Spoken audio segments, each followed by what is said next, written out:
Bonjour à tous. Aujourd'hui, je vais vous présenter le processus d'utilisation du modèle de gestion des risques, aussi appelé registre des risques. C'est un outil essentiel dans la gestion de projet, car il permet d'identifier, d'évaluer et de surveiller les risques tout au long du cycle de vie des projets. L'objectif de cette démarche est très simple: anticiper les imprévus, faciliter la prise de décision et assurer la réussite du projet, même face aux incertitudes. Tout d'abord, la première étape consiste à identifier le risque. Cette phase est essentielle car elle pose les bases de tout le processus de gestion des risques. On commence par nommer le risque, avec un titre qui est clair et précis, afin qu'il soit facilement reconnaissable. Une fois le nom défini, on décrit le risque à l'aide d'une formule structurée, basée sur 3 éléments: la cause, l'impact et la conséquence. Pour la cause, on utilise le mot si. Par exemple, si il pleut beaucoup. Pour l'impact, on utilisera le mot alors. Par exemple, alors tous mes invités seront trempés. Et pour la conséquence, on dit ce qui entraînera. Par exemple, ce qui entraînera potentiellement l'annulation de mon événement. Tout ensemble, ça donne s'il pleut beaucoup, alors tous mes invités seront trempés, ce qui entraînera potentiellement l'annulation de mon événement. Cette structure de si alors ce qui entraînera est simple mais très efficace. Elle permet de comprendre immédiatement l'origine du risque, sa nature et ses effets possibles sur l'objectif du projet. Une fois le risque clairement défini, on doit ensuite déterminer sa catégorie. Cette étape sert à classer le risque selon sa nature. Ça peut être technique, financier, organisationnel, environnemental, humain et plusieurs autres exemples. Cette catégorisation permet de mieux cibler les mesures de prévention et d'identifier les domaines du projet les plus vulnérables. À ce moment-là, il est également important de préciser si le risque représente une menace ou une opportunité. Car oui, un risque n'est pas toujours négatif. Certaines incertitudes peuvent au contraire être bénéfiques et offrir de nouvelles perspectives. Par exemple, si une innovation technologique imprévue peut être difficile à intégrer, elle peut certainement améliorer la qualité du projet. Faire cette distinction est crucial car elle influence directement la manière dont on va réagir. Ensuite, on passe à l'analyse qualitative du risque. Cette étape consiste à évaluer 2 aspects: la probabilité que ce risque-là se produise et l'impact qu'il y aura sur le projet s'il survenait. Ces 2 critères sont notés sur une échelle de 1 à 5, où 1 représente un niveau très faible, donc très peu probable ou très peu d'impact sur le projet, et 5 un niveau élevé, très probable, un impact très élevé sur le projet. On multiplie ensuite ces 2 valeurs pour obtenir le niveau de gravité ou la sévérité du risque. Donc, si on obtient un 5 dans chaque, ça donne 25. Si on obtient 1 dans chaque, ça donne 1. Donc, on a une échelle de 1 à 25. Plus ce chiffre est élevé, plus il est urgent de mettre en place des actions pour le réduire. Cela peut classifier le risque et nous permet de concentrer nos efforts sur ceux qui menacent le plus la réussite du projet.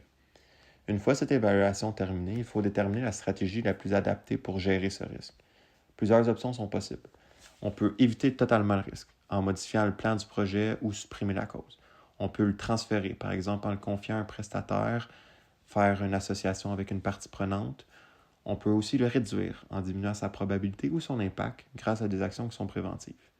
On peut aussi l'accepter tout simplement, quand il est jugé tolérable ou s'il est jugé très peu probable.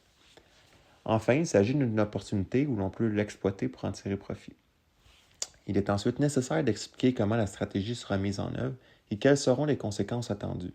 Par exemple, si on choisit de réduire le risque, il faut décrire concrètement les actions prévues, ajuster le calendrier, renforcer une équipe ou prévoir un plan de secours. Cette étape rend la gestion de risques très concrète et opérationnelle. Une autre étape qui sera très importante consiste à désigner la personne responsable de ce risque. Cette personne aura la mission de suivre le risque, de veiller à ce que les actions prévues soient bien appliquées et de tenir à jour les informations dans le registre. Cela permet d'éviter les oublis et de garantir un suivi qui est rigoureux. Enfin, il faut préciser le statut du risque. S'il n'est plus d'actualité, on le marque comme clos. S'il reste ouvert et doit être suivi à une fréquence, on définit cette fréquence, par exemple à chaque semaine, à chaque mois ou à chaque phase du projet.